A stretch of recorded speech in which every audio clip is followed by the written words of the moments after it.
Thank you so very much, Congressman Veazey of Texas, for your great leadership in bringing us together in this blue-collar caucus. I feel very comfortable. I actually have blue on today. And to thank Congressman Boyle of the greater Philadelphia area, Congressman Norcross of New Jersey, and myself from the Toledo to Cleveland, Ohio part of our country, to bring to the attention of the American people the fact, for example, that workers in northern Ohio since the year of 2000 earn on average $7,000 less than they did at the beginning of the century. They have taken some great hits. They're hardworking people. They're fighting back, but they need our help.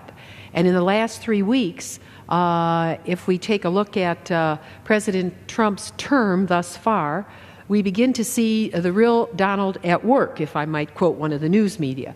After months of grandiose campaign promises to renegotiate NAFTA, bring back American manufacturing jobs, and make America great, we can begin to assess where he is putting his attention. And I think this is really important for us as we represent blue-collar America. What is he doing for them? And I think the proof is in his actions or lack thereof. After roughly 20 executive orders and actions, we see President Trump has a penchant for mediagenic events and moments with a hodgepodge of executive orders, but apparently not sending any legislation up here yet. And most striking is his clear motivation to assist his wealthy friends on Wall Street with appointments to the administration, such as Secretary of Treasury, rather than paying attention to average Americans who voted for him. He exhibits a great penchant for public approval rather than a focus on efforts to improve the current economic stagnation of average Americans. We're noting that he's filled his cabinet with billionaires and multimillionaires who simply can't figure out how to walk in the shoes of blue-collar America. And his actions to help the wealthiest Americans will have significant consequences. So what happened with his promise to drain the swamp? I thought in the first month we would have had something that would really resonate out in the heartland. While all of this happens just miles away at the White House, our Republican congressional colleagues remain either silent or moving the car in reverse. Why would they criticize activity that helps those who fund their elections? We need campaign finance reform that dominate their political focus and write their policy objectives, like taking away today here in the House the ability of workers to save money for their own pensions, for heaven's sake.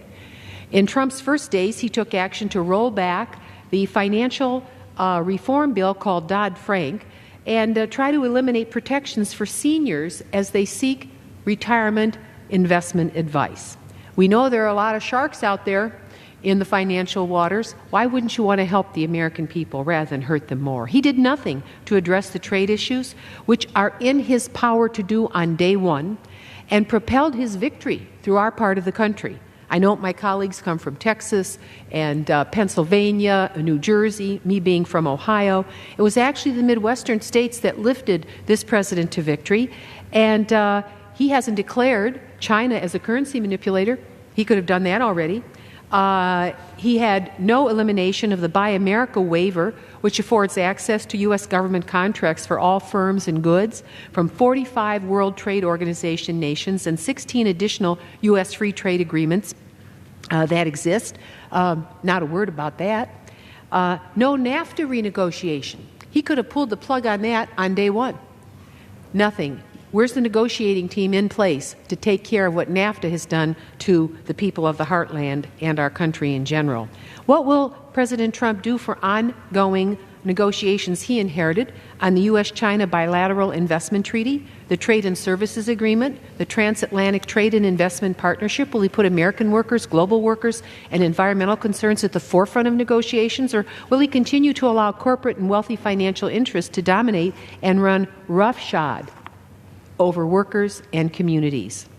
Candidate Trump promised the 15,000 steel workers laid off due to a flood of unfairly traded imports that he would support America's manufacturing and industrial base. He came to Ohio and said that. He promised to protect our industries from the Chinese and to keep jobs at home. But in the pipeline of executive action, he actually enforced the trade agreement Buy America waiver, negating his promises to help America's steelworkers. How about that? That was done in the first month. Just recently, the U.S. Department of Commerce released a report that showed the U.S. trade deficit hit a 4-year high as it rose to over $500 billion for 2016. Middle America isn't surprised. This trade deficit continues to hollow out U.S. manufacturing jobs and depress incomes across our great nation.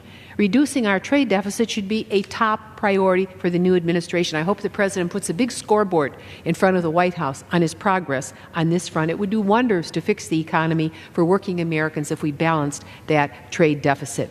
As Congressman Veazey has said, the Democratic Party has long championed issues for blue-collar America that create real-life success for working-class people. Lost in the political dialogue is the reality that Democrats have always stood for individual and economic rights for average Americans of all backgrounds. Each of us in our own lives represents that, and it's a privilege to serve here in this House. Because for blue-collar families, education remains a vital stepping stone in upward mobility. Democrats continue to prioritize early childhood literacy and STEM education. Efforts to make America globally competitive in advanced manufacturing, science, medicine, research, and development. Democrats continue to expand apprenticeship options to allow young people to enter the workforce trained and without the enormous burden of student loans. Meanwhile, Republicans push policies that exacerbate the ever-expanding wealth gap, even allowing it to invade our school systems. Just watch the opposition Mr. Trump and his newly minted Education Secretary DeVos have toward public schools. In closing, let me just thank our esteemed leaders here in the Blue Collar Caucus, Congressman Veazey and Congressman Boyle. I don't see that this president is draining the swamp. He's actually digging deeper into it. And I really thank you for being an accountability wing here in the first branch mentioned in the Constitution, the legislative branch. I congratulate both of you, and it's been a great privilege to join.